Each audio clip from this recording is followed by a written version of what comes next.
So how we doing? Y'all awake? How we doing? All right, just checking, just checking. Certainly glad to be here, glad to see all of you here. And also, if you want to, for the folks who are not here, share with them. We're also live streaming this, not only on your church Facebook page, but also my Roland Martin Unfiltered platform. We launched that September 2018. It was after when TV One canceled News One Now. A lot of people, they were coming up to me and they were saying, man, well, we should go back to CNN or MSNBC. Fox is absolutely scared to call me, trust me. They book, everybody who comes on my show, they won't book me. And there's a reason for it, because they know I'm gonna say exactly what they are, which is evil. And so we launched the digital platform, and it was interesting because so many black folks, and I'm gonna talk about this in my presentation. Some of the people were talking about going on those platforms, but I had to remind them, I said, yeah, but we don't own, we don't control those platforms. They determine the subjects, who the guests are, and so we're simply participants. And the only way you control the narrative, you actually own the product. And so when we launched this platform, people told me I was crazy. They said, why would you do this? Well, a year later, we did, after 100 million views, 345 million minutes watched. We grew our YouTube channel by 280,000 subscribers. And then people said, oh, I see.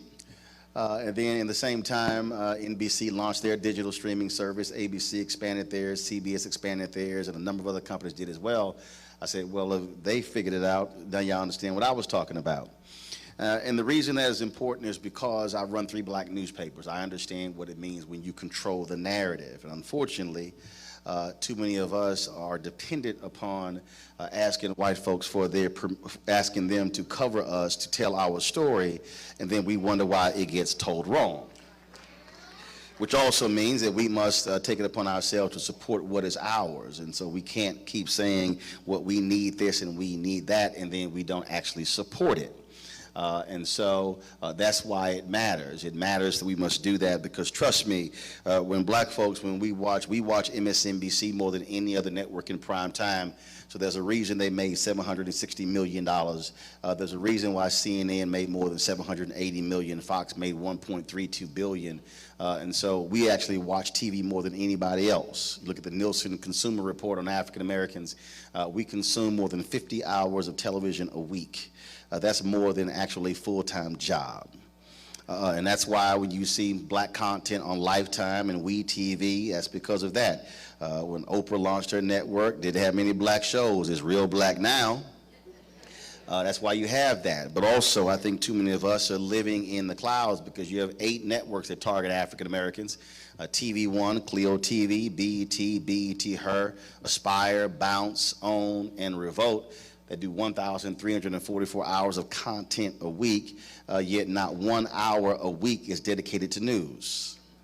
And so black folks, we are being inundated every single day with nothing but entertainment and reality shows, as well as crime shows, old sitcoms, award shows, and then black folks walking around looking like zombies, wondering why we're not aware of what's going on in this country.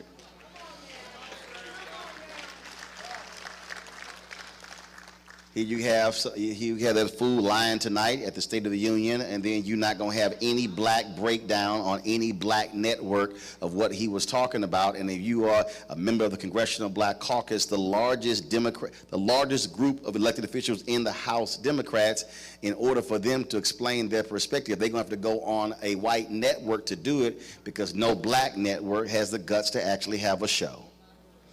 And that, folks, is a death knell for our people. And so I'm going to use some of that to set up what I want to talk about. Pastor, I appreciate the invitation. Glad to see my longtime friend, Pastor Jeffrey Johnson. He spent many years in Dallas with the Bishop 5 Revival. I was a longtime member of Friendship West Baptist Church, Reverend Frederick Douglass Haynes. And so I saw him last night in D.C. at the Congressional Black Caucus's National African American Leadership Summit. And so certainly glad to be here. So let's get started. Let's get right into it. And I want to speak from the perspective of it is time for a radical reprogramming of our people. It's time for a radical reprogramming of our people. If you listen to what Pastor laid out in that presentation, the short version is the person who controls the medium controls the minds.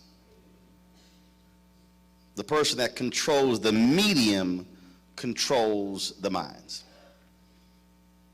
When you hear about countries all across the world, when there's a coup anywhere in the world, the first thing they get in control of when there's a coup is the military. You got to have the guns. The second thing they always take over is media. Not the banks, not the ports, it's media.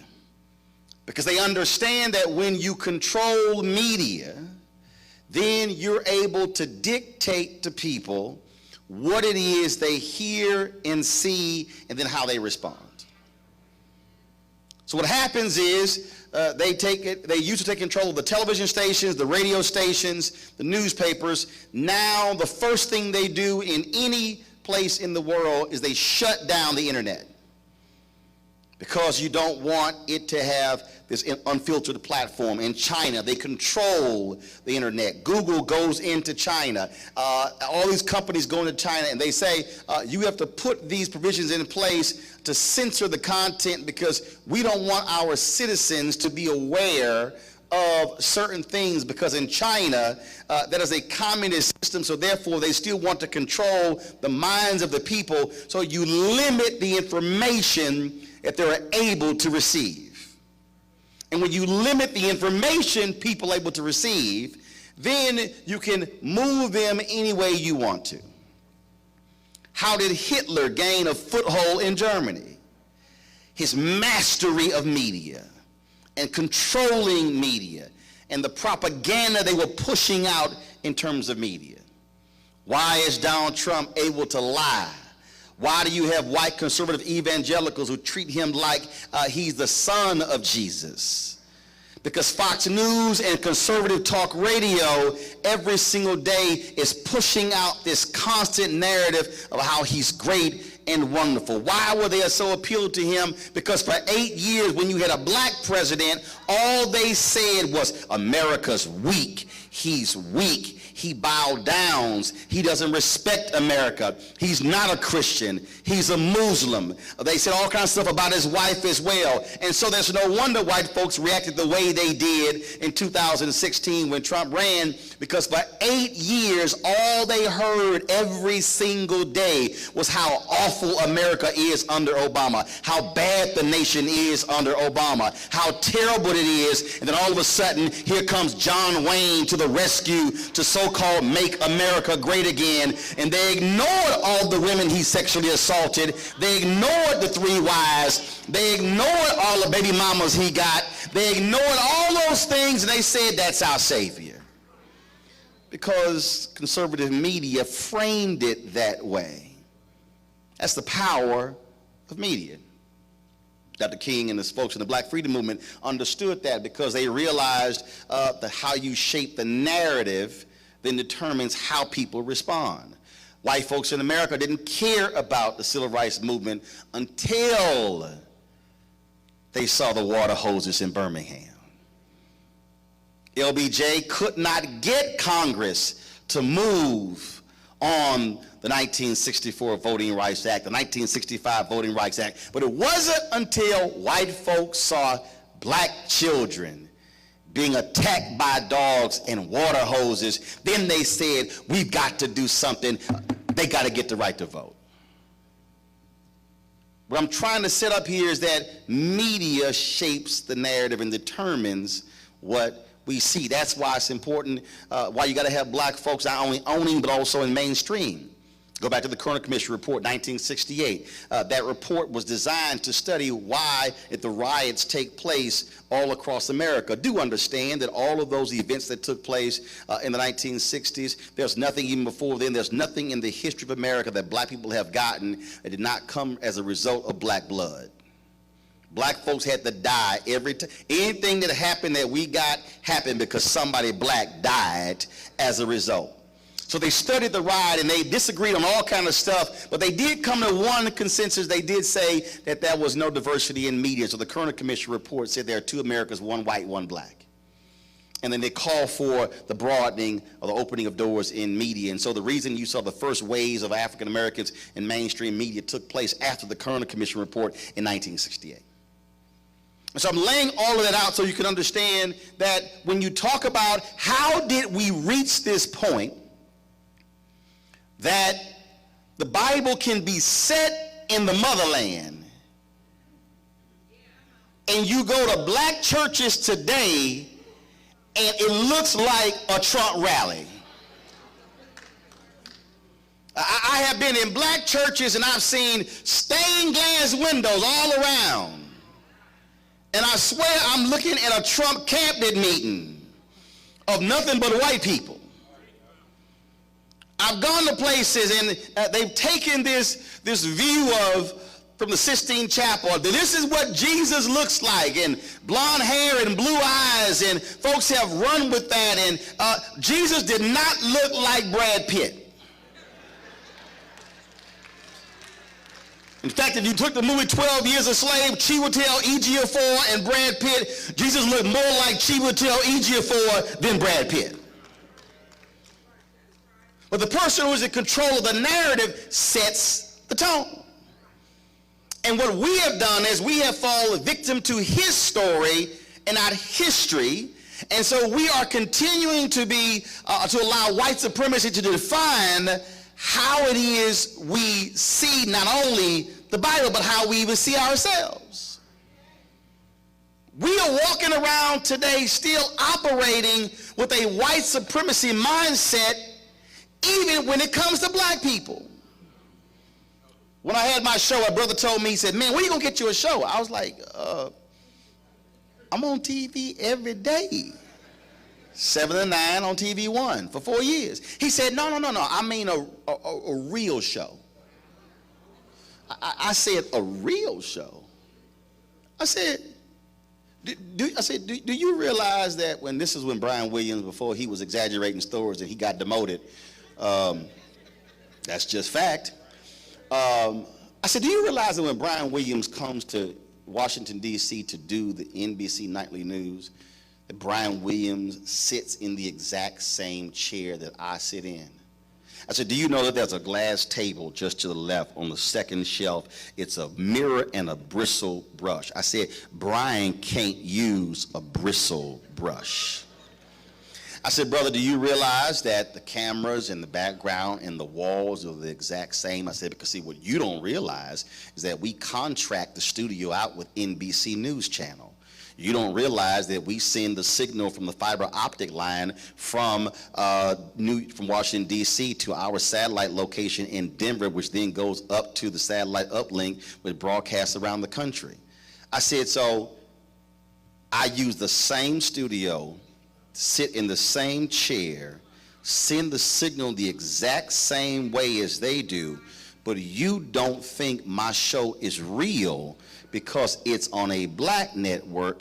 You think I would have a real show if it's on CNN or MSNBC. I said, you are promoting white supremacy. We walk around promoting white supremacy when we say, well, you know, it's a black business. When white folks have been late showing up, you can't show me a cable company that's arrived at your house on time to install your cable. But if a black-owned business is 30 or 45 minutes late, you will not call another black business ever again because you will say you know how we are. I have worked with some awful white folks, and I don't sit there and go, well, you know, it's a white business. We literally, because of how we have been conditioned to think that what is black is second rate. It is less than. It is not as good. We walk around saying those things, and we think it's joking. We say, oh man, this is CP time. Well, I've been to a whole bunch of stuff that white folks been real late. I ain't never heard somebody say it's WP time. And some of us might say, well, that's an innocent thing, but no, it's not, because what you don't understand is you are actually furthering white supremacy by telling another generation that we are less than, so therefore our children are growing up believing that we are somehow secondary and not as good. And so you take the same thing as a white Jesus and put it next to how we view ourselves, and so therefore we're simply promoting another generation, another generation, another generation of the power of white supremacy. See, the power of white supremacy is not just that white people think that they are better and more advanced than us. White supremacy also means that it has degraded us to the point that when we see ourselves, we look at one another and hate what we're looking at. Annually across the globe, $10 billion is spent every year on bleaching cream. $10 billion. A study was done that 77% of the people in Nigeria have used some form of bleaching product. Huge, it's huge in India and in Asian countries, but you're now seeing it across many African countries. Côte d'Ivoire, Ghana, and South Africa have actually limited the selling of bleaching products. They've been regulating it because one of the ingredients is known to cause cancer, but they also are doing that because they don't want their people to somehow believe that white is right or being lighter is brighter and better. That, folks, is also a byproduct of white supremacy.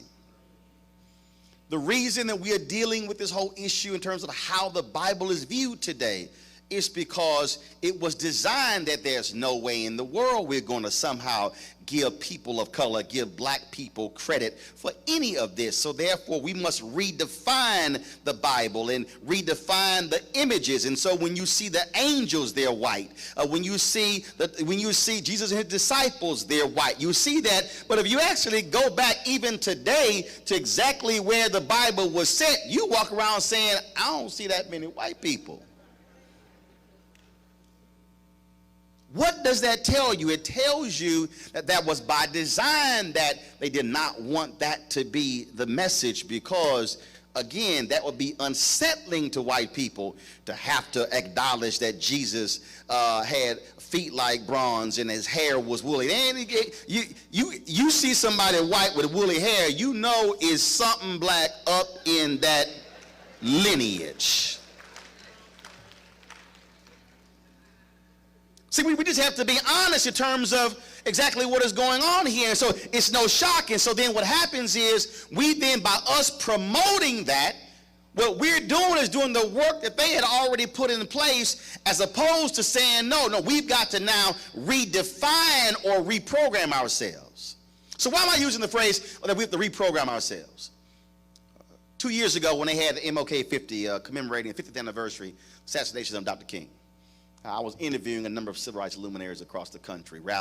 Interviewed Juanita Abernathy, the widow of Ralph Abernathy, and Reverend C.T. Vivian, Zernona Clayton, Clarence Jones, Dr. King's attorney. Was interviewing, of course, Dorothy Cotton. Dorothy Cotton was the only woman who was in Dr. King's inner circle, and she was over the citizenship education program for the Southern Christian Leadership Conference. And I was reading her book, and I read a book after she had passed away. I interviewed her in February of 2018. One of her last words is, "I'll see you in April," in Memphis. She was too ill to make it. She passed away in that June. So I had the last sit-down interview with her. But if you read her book, she has a passage in there that totally blew me away. And she said that if you wanted to join SCLC, you could not just show up and say, "Hey, when is the next meeting?" What you would do is you would actually have to go through the program that she set up, where what they would do is they would bring you in, and then they would test you to determine whether or not you needed to be reprogrammed.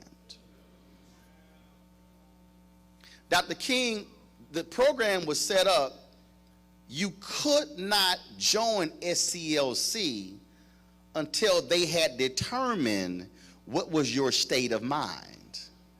And so if you did not meet a certain criteria, then you had to go through their program to be reprogrammed before you could go and participate in anything with SCLC. And I read that, and it blew me away, because for years I've been talking about this absolute need for Black America to be reprogrammed. I spent more years in Black media than mainstream media. Why? Because I did not have the belief that Black media was less than mainstream. I believe that we could have the exact same or even better products than what you see in mainstream media. Even if you didn't have the same level of resources, we can still have A-level talent working in Black media. See, what happened was, that was this view that, well, we only could work in Black media because we could not go work over here. So you got to understand the language. What is it? Perfect example. That was the Negro Leagues, and then that was Major League. Think about that. Negro Leagues, Major Leagues. What that phrase alone said is that any other league was minor. Yet, when Dizzy Dean and other white baseball players would play the Negro Leagues in the off season, they routinely got their butts kicked, because the reality is you had more talent in the Negro Leagues than you had in the Major Leagues. That's why after Jackie Robinson came into the Major Leagues, every year another Black player came in who was the Rookie of the Year. Another brother, another brother, another brother. That was called talent. So therefore, it wasn't really Major Leagues and Negro Leagues. The only thing that made them major is they had better stadiums, better travel, and better uniform, because they were white and they had more money. But they were not the Major Leagues. The Negro Leagues actually was the major talent. They simply didn't have the same resources. But by saying you're the major, you are also over here, you're the minors. And so the same thing happens when we walk around believing that white ice is colder. See, let me be real clear with y'all, okay? If you needed somebody to come here to make you feel good, y'all should have called somebody else. God gave me a spirit of discomfort.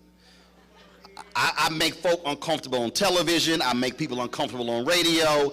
And y'all see my show. I don't let up against folks. If you lie, I'm going to nail your behind to the wall. That's just how I do. But somebody has to say what is happening, because what's going on is we literally are promoting white supremacy even when we're operating in black spaces. If you honest, you know doggone well you were raised, you better get a perm in your hair. You don't have that nappy hair. That means generations of African Americans, especially black women, were told, you ain't good enough. Your hair is nappy. That's awful. You need to perm that thing. Why? Because you had what was the white standard of beauty. You just had in California, they finally passed the Crown Act that outlawed discrimination against hair, but other states haven't done it. You got two brothers in Texas at a high school they suspended because of by saying, well, your hair is too long, even though the rules said it can't touch the ear, it can't touch the shoulder. So they put it up. They said, no, still not good enough. We are walking around literally promoting anti-blackness because we have been trained and conditioned that the only way we are going to be able to get ahead is if we change our look, change our attire, change what we say, change how we say it. If you're a brother, you can't work in corporate America with too much bass. You got to have more treble than bass, because white folks can't handle bass. They deal with treble. They got treble in their music, and they can't handle bass in our voices or in our music. So the white standard is the one that we've had to abide by and live by in order just to get ahead. Black parents totally, look, you going in front of some white folks, you got to change your look. You can't have too many colors. You got to be blue. It got to be gray. It got to be, no, it can't be, no, you can't go in there with no yellows. If it's red, it got to be a low-key red. Can't be a bright red. We have had to contort ourselves in such a way to make white people comfortable in America. And I dare say in 2020, it's time for white folks to be uncomfortable.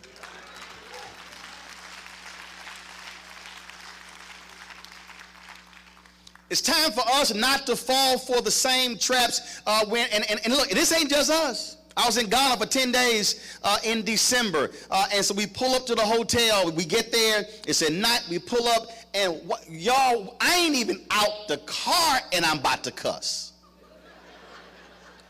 Y'all in front. Because y'all sitting in church. Don't act like y'all don't cuss. Some of y'all going to be cussing the parking lot attendant. So don't be trying to act like you don't cuss. We pull up to the hotel in Ghana, and I look through the double doors, and I'm like, who the hell got a white Santa Claus? It was a mannequin. And I walked in, I said, hey. And they probably look at me like, I walked in, hey. What the hell up with the white Santa Claus in Africa?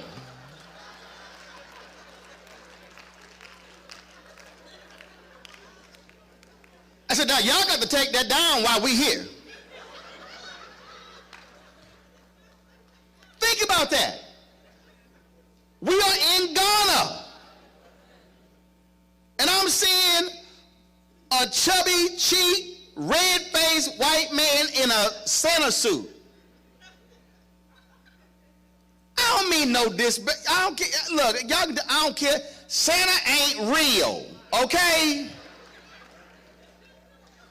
Fictional characters don't have to stay the color white folks decided. They don't. It's fictional. Make believe, which means make it black. And y'all know we go to the mall. Yo, they got a black Santa, like we shocked. He should be black. But again, when you start unpacking this, if you really start just sitting down and seeing how so much of our state of mind is all around making whiteness great and making what's black lesser than, then we have a better understanding of how we're in the position that we're in now. It's a better understanding of how we are driven in this economy. It explains our politics. It explains what's happening in the church. It explains all of that. Because see, the reality is, by continuing to promote that, and see, you also got to remember, see, we talk about separation of church and state, but you got to remember, the church also used to be government. That was public policy, born out of what eventually became the Church of St. Peter, which became the Catholic Church. The Catholic Church, the Vatican, is its own country. The Vatican had an empire that spread across the world, which is why today, when you go to what's the largest growth of Catholicism in the world? In Africa. That didn't happen just by design. I'm saying that is because we have to reprogram our minds to now begin to say, I have to be the last generation. You should be saying to yourself, this will be the last generation in my family where we are going to continue to further white supremacy.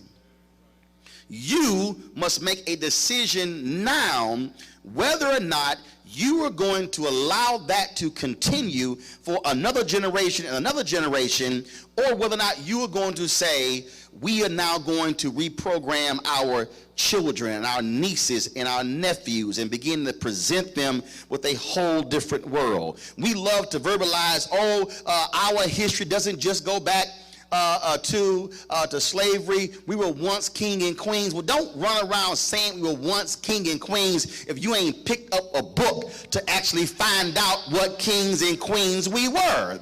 Don't just simply say that and we've not done the research to be able to tell our kids that. See, it was interesting, all these people the haters out there who were saying, the year of return is nothing but a marketing gimmick by Ghana, just trying to get a whole bunch of travel money. Well, I'm trying to understand, black folks go to Thailand, black folks go to Paris, and they see the Eiffel Tower. So you trying to tell me that it's okay for us to spend money to go see the Eiffel Tower or to go to Venice and those places, but somehow we can't go see the Ashanti Kingdom that's in Ghana. We somehow can't go to Senegal, can't go to Cote d'Ivoire or Nigeria or Kenya or South Africa. See, again, that's also black self-hate. When we look, black folks lost their mind when Meghan Markle married Harry. I said, but if a black king got married, wouldn't nobody be trying to stay up at 3 o'clock in the morning to watch them. I ain't care about Harry or Meghan. I ain't care about the other ones got married. I don't know what the hell, Kate, William. I don't care about none of them. Not now, one of them.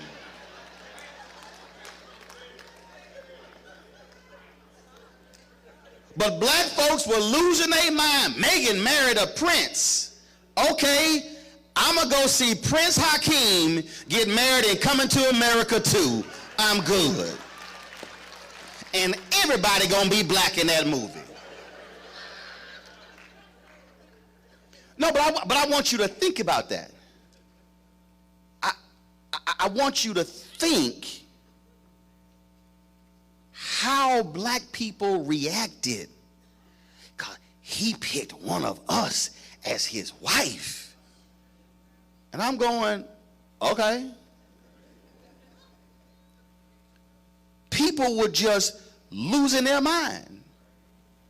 Now, I don't care if he could have picked anybody he wanted to. Yes, she's half black, half white. Gotcha, okay. And thank goodness the black side of her family is sane, because the white side crazy. Lord have mercy.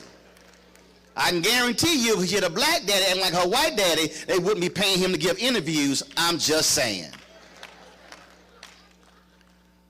What I'm trying to get us to understand is that we have to literally stop ourselves in our tracks and begin to understand that we have to reframe how we look at ourselves. And if we begin to do that within the confines of our homes, and then take it to our neighbors, and then extend it to our streets, and then our neighborhoods and our blocks, our churches, our organizations, then we are going to truly begin to understand our power. We'll begin to understand that how can we be living in a world that is 2/3 people of color, yet we degrade ourselves to think that we somehow are the minority in a world where we are the majority? How is it that we somehow believe that we have more in common with somebody who is a rural voter in Iowa where they can't count, but a brother or a sister who is in Lagos, Nigeria? We have extended our level of hate to people who literally look just like us. And when I interviewed the president of Ghana while I was there, he said it makes no sense that the world's largest continent, also with the most resources and riches, is also a place of the poorest people. Why? Because white supremacy and colonialism is the reason for that. Gerald Horne is a phenomenal historian at the University of Houston, and there are a series of books that Gerald Horne has, and you should get these books. One of them is called The Apocalypse of Settler Colonialism: The Roots of Slavery, White Supremacy, and Capitalism in 17th Century North America and the Caribbean. He also has White Supremacy Confronted: U.S. Imperialism and Anti-Communism versus the Liberation of Southern Africa from Rhodes to Mandela. Another book he has called Race War: White Supremacy and the Japanese Attack on the British Empire. A book that you definitely must read is called The Counter-Revolution of 1776: Slave Resistance and the Origins of the United States of America. See, Gerald argues in this book that the American Revolution was not about dumping some tea in the Boston Harbor. What he argues is that the 13 colonies had no other economy but slavery. It drove the southern part of the country, and then the northern colonies, they were the ones who actually had the insurance companies that insured the cargo known as enslaved Africans. And so therefore the economy of the 13 colonies was solely built on the backs of enslaved Africans.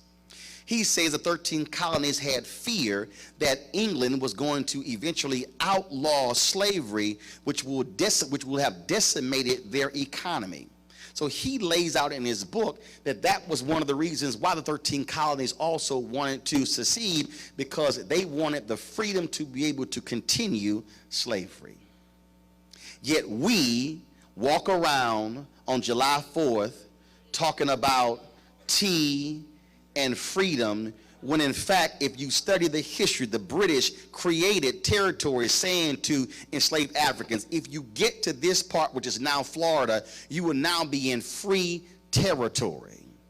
It wasn't just folks who were going to Canada. There were parts of Florida they were racing to that were just deemed free territory. But because we have been inundated with his story, we are literally walking around with the exact same thing we're doing with the Bible, retelling his story and not actually talking about history.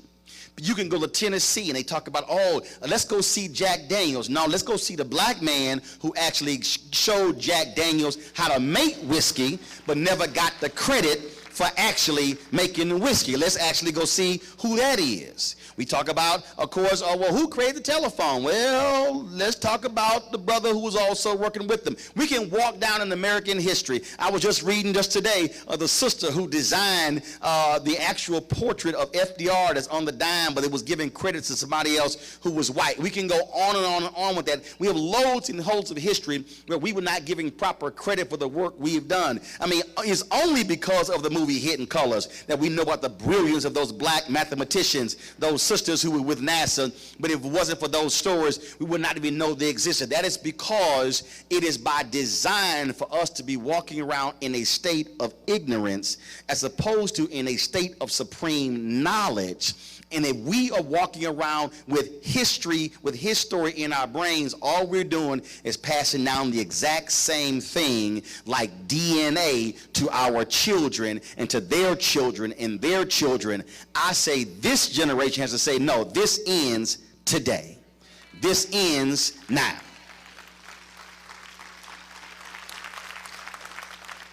And when we do that, when we also begin to do it within our church houses, that's when it then begins to grow and spread to other parts. None of us can be afraid or can be scared of blackness. We can't somehow run from blackness. We can't, it's so many people who, if you say I'm unapologetically black, they're like, oh, why you got to say that? I ran the Chicago Defender, and I changed our masthead. Honest, balanced, truthful, unapologetically black. We were owned by a group of black millionaires in Detroit. They literally said, well, I don't know about that slogan because what's going to happen when we go talk to white advertisers? I said, fool, we are a black newspaper. I think they already know we're black. But here were black millionaires who did not need white approval for anything, who was scared of unapologetically black.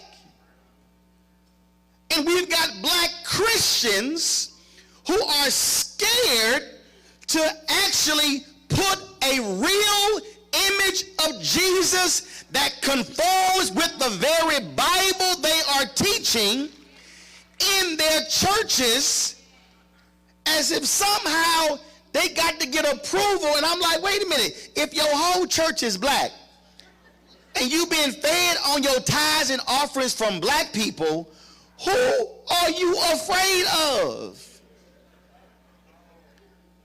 It is because somehow they say I'm going to be in the minority and I don't want folks looking at me crazy. No, what you should be saying, y'all crazy.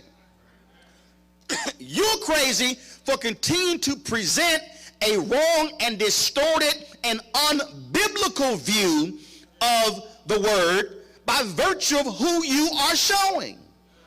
And then all of a sudden, when you begin to reframe and redefine and reprogram folks in the church, then they are empowered to leave the church and then do the exact same thing in other facets of their lives. And then that's when all of a sudden we're not afraid of black art. We're not afraid of black businesses. We're not afraid of what's black because we have affirmed blackness. We begin to say that no, black is actually beautiful. It's not just Stokely Carmichael who said it, Kwame Ture. Dr. King talked about that. It wasn't just Malcolm X who was talking about all the definitions of anything that's black is bad. That's why people say Colin Kaepernick got blackballed. I said, no, ain't a black owner. He got whiteballed.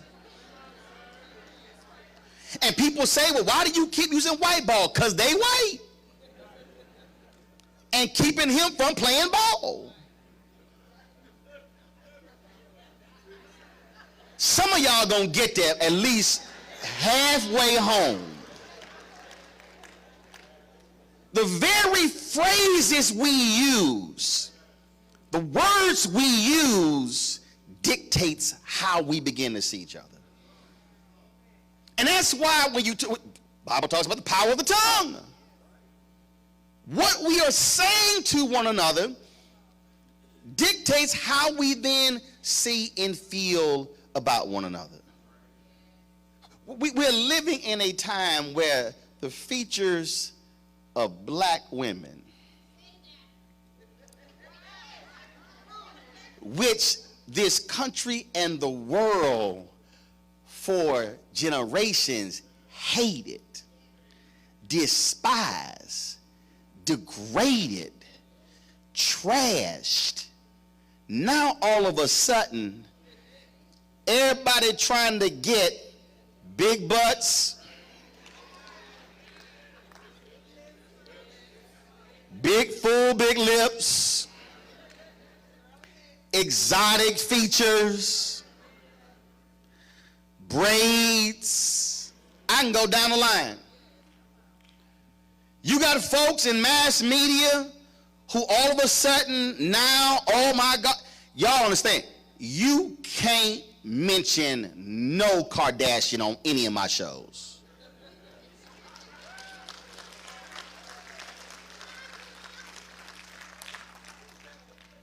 Because I know the game. I met Kim Kardashian. She very white. Until she gets spray tanned.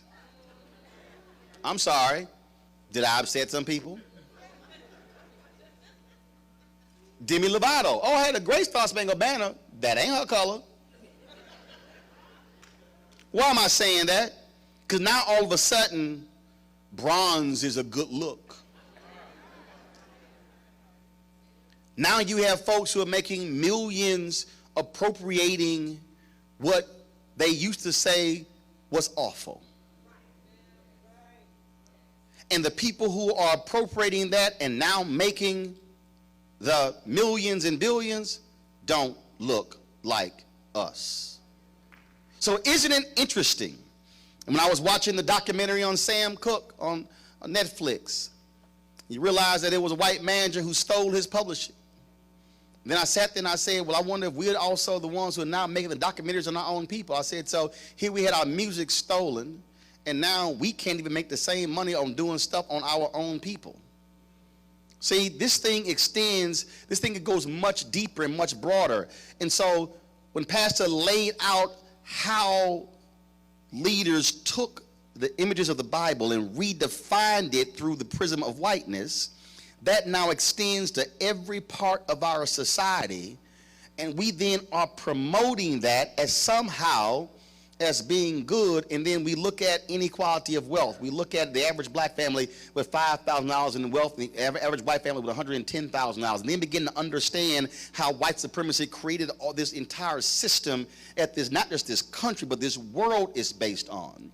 And then when I hear black people talk about what's happening with African nations, I try to get them to understand that Ghana was the first African nation that got liberation in 1957. Then we talk about the Congo, and when you had Patrice Lumumba, who was killed with the assistance of the CIA. When you talk about South Africa, when the CIA helped capture Nelson Mandela. When you look at these African nations, they really have only been dealing with freedom for about 50 or so years. And you're dealing with African nations that actually were created, but they were built upon white supremacy and colonialism. So they were not created ground up in terms of creating their own institutions, things along those lines. Now, they were created on top of what was already established by white supremacy. So two things are happening. They're trying to create a new culture and a new way of life on top of what was already created.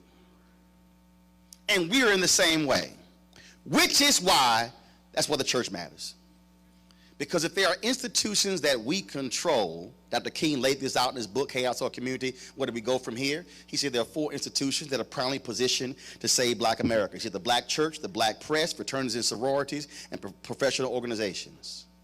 So the power of the black church is that this is the one institution where collectively more of us gather on an annual, weekly basis than anywhere else. There is no NAACP meeting. There is no Alpha, aka Delta, Zeta, Kappa, Omega meeting. There's no links. There's no top ladies of distinction, 100 black men that gathers a number of black people in one place, in black places built by black people on a weekly basis. Which means that when the black church truly takes its rightful place and then begins to reprogram its membership, what you will then see is a reprogramming of its members who then will go out into the world and do exactly what Jesus said, to go out and make disciples. You will also then be able to go out and then make new black disciples when it comes to appreciating blackness and then redefining what it means to be black.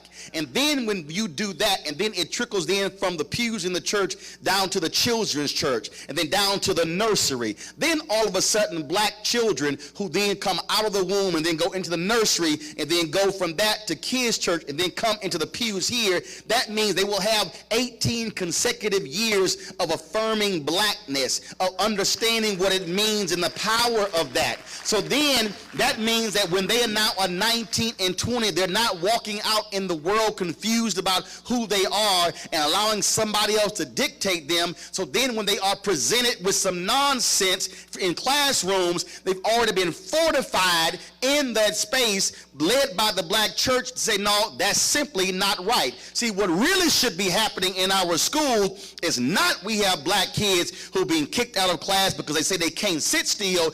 We should have some black kids being kicked out by saying, no, I can't let you teach me what's not right because you're teaching me his story as opposed to history. But see, no black kid can say that unless those black kids are being properly armed with information. See, y'all better thank the Lord I don't have biological children, because I'm telling you right now, my kids will be giving teachers hell every single day for the nonsense that's being taught in classrooms. And I'm raising my nieces. Trust me right now, I walked them into my library, 1,000+ books. Read that, and that. So when you bring some nonsense home they gave you, no, we're going to send some hell back their way, and they're going to learn something new.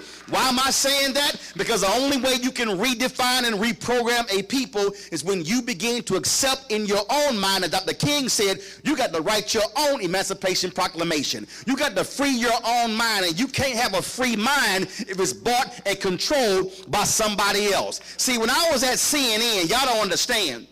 2009, I sat down with John Klein, who was the president of CNN US, and he said to me, he said, when you gonna stop doing Tom Joyner and TV One and all the rest of this stuff? I said, when you gonna give me a 5-day-a-week show? Why am I gonna give up my stuff in order on the promise or the hope of possibly getting a show? 2000, John was a great guy, 2000, but see, they wanted all of me. No, you can't get all of me if you ain't give me all of you.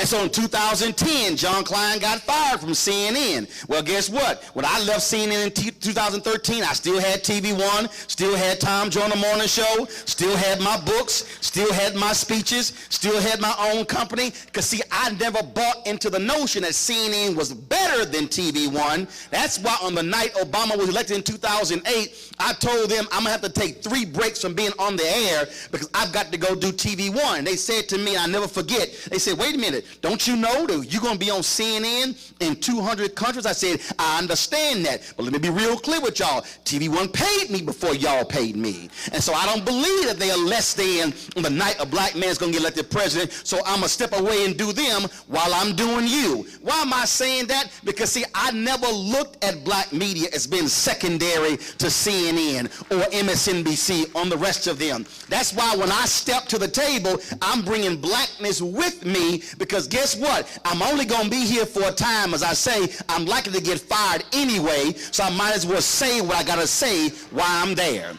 How does that thing work? When I was asked to interview Winnie Mandela when she spoke at a church in Birmingham, they asked me to go down there, and I did. Interviewed her for 15 minutes. They came back and they said, well, why didn't you ask Winnie this and ask her this? I said, why in the hell y'all didn't go interview Winnie Mandela? See, look, that was a quote. I said, if y'all want to ask those questions, y'all should have went interview Winnie Mandela. I interviewed Winnie, asked Winnie what I wanted to ask Winnie, and that's what we got. They told me, well, we not going to run it. Fine. I went to John Klein and said, hey, they ain't going to run my interview. Give me the interview so I going to run it on my TV One show. When she died in 2018, I restreamed that interview. Had I not had a black platform to show the interview that I did with Winnie Mandela would be still sitting on a shelf in Atlanta at CNN, and nobody would have ever seen it for the rest of history. Why? What am I trying to lay out to you? If you do not have a black space to be able to have black freedom and black creativity to affirm blackness, then all you're simply doing is riding on somebody else's watch, somebody else's coattails, asking them for permission to do what is required. This generation of black folks must be willing and have the tenacity and have the audacity to be willing to challenge white supremacy in 2020, to be willing to use black spaces to affirm blackness and not ask somebody else for permission. This church and other churches in Indianapolis, in this state, in this country, don't have to ask Robert Jeffress or Franklin Graham or Paula White or any of those clueless white conservative evangelicals that it's time to redefine blackness. We can do it right now if we have the guts and the willingness to do it, and if we're not afraid to tick some folks off, even if they are black. Harriet Tubman couldn't save everybody, but I dare say it's time for this generation to save the next generation for black people, because the next generation should never have to deal with the same thing we're dealing with, and it starts right here with the black church. You want to check out Roland Martin Unfiltered? YouTube.com/Roland S. Martin. And subscribe to our YouTube channel. There's only one daily digital show out here that keeps it black and keep it real. It's Roland Martin Unfiltered. See that name right there? Roland Martin Unfiltered. Like, share, and subscribe to our YouTube channel. That's YouTube.com/Roland S. Martin. And don't forget to turn on your notifications so when we go live, you'll know it. You want to support Roland Martin Unfiltered? Be sure to join our Bring the Funk fan club. Every dollar that you give to us supports our daily digital show. There's only one daily digital show out here that keeps it black and keep it real. It's Roland Martin Unfiltered. Support the Roland Martin Unfiltered daily digital show by going to RolandMartinUnfiltered.com. Our goal is to get 20,000 of our fans contributing $50 each for the whole year. You can make this possible. RolandMartinUnfiltered.com. Hey everybody, this is Sherry Shepherd. You're watching Roland Martin Unfiltered, and while he's doing Unfiltered, I'm practicing the wobble. Yes, I am. Because Roland Martin's the one, he will do it backwards, he will do it on the side. He messes everybody up when he gets into the wobble, because he doesn't know how to do it, so he does it backwards. And it messes me up every single time. So, I'm working on it. I got it. You got Roland Martin. Hi, my name is LaToya Luckett, and you're watching Roland Martin Unfiltered. What's going on, everybody? It's your boy Mac Wiles, and you are watching Roland Martin Unfiltered. What's up, y'all? It's Ryan Destiny, and you're watching Roland Martin Unfiltered. What up, Lana Well, and you are watching Roland Martin Unfiltered.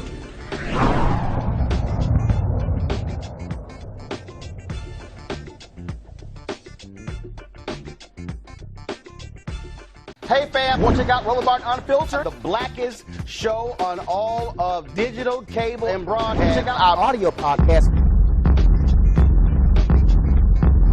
There's only one daily digital show out here that keeps it black and keep it real. It's Roland Martin Unfiltered. Press play.